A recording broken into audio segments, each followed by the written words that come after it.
Berbagai peninggalan Sunan Kalijaga menjadi saksi dirinya saat berdakwah menyebarkan agama Islam di tanah Jawa. Hingga kini pusaka-pusaka yang dikenal sakti ini masih terjaga. Wali Songo merupakan ulama yang nggak bisa dipisahkan dari penyebaran agama Islam di Nusantara khususnya di Jawa. Wali Songo atau juga sebutan untuk wali yang berjumlah 9 ini mempunyai ciri khas masing-masing dalam menyampaikan dakwahnya. Salah satu yang populer adalah Sunan Kalijaga yang dikenal cerdik dalam berdakwah.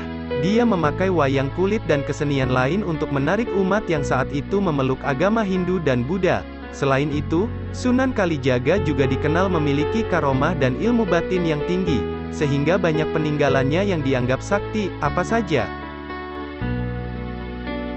Kala itu, Sunan Kalijaga melakukan pendekatan ke masyarakat dengan menggunakan keris yang dinamai Kiai Carubuk. Keris ini dibuat oleh Empu Supamandragi dari sebiji besi sebesar biji asam. Dengan keris ini, Sunan Kalijaga berhasil mengalahkan kesaktian keris setan Kober milik Arya Panangsang saat terjadi pemberontakan di Mataram. Saat ini keris tersebut dijaga oleh keturunan Sunan Kalijaga di Demak. Batu Bobot merupakan landasan Empu Supa menempa keris Kiai Carubuk milik Sunan Kalijaga, terletak di Grobogan, Jawa Tengah. Batu bobot punya bobot yang begitu berat hingga ditinggalkan oleh pemiliknya. Konon, siapapun yang dapat mengangkat batu bobot dalam kondisi duduk, maka keinginannya dapat terkabul. Terletak nggak jauh dari lokasi batu bobot, api abadi Merapen ini sangat populer hingga menjadi api yang digunakan untuk pesta olahraga terbesar se-Asia Tenggara. Menurut cerita, api yang nggak padam terkena hujan maupun angin ini muncul saat Sunan Kalijaga menancapkan tongkat untuk mencari mata asir. Bukannya keluar air, yang muncul adalah api yang hingga kini nggak pernah padam tersebut.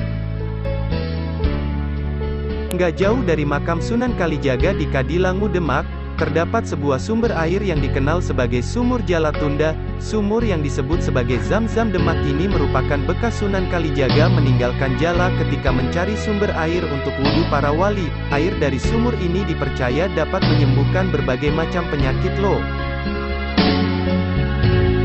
Konon, rompi ini dipakai Sunan Kalijaga untuk mengalahkan Nyi Roro Kidul.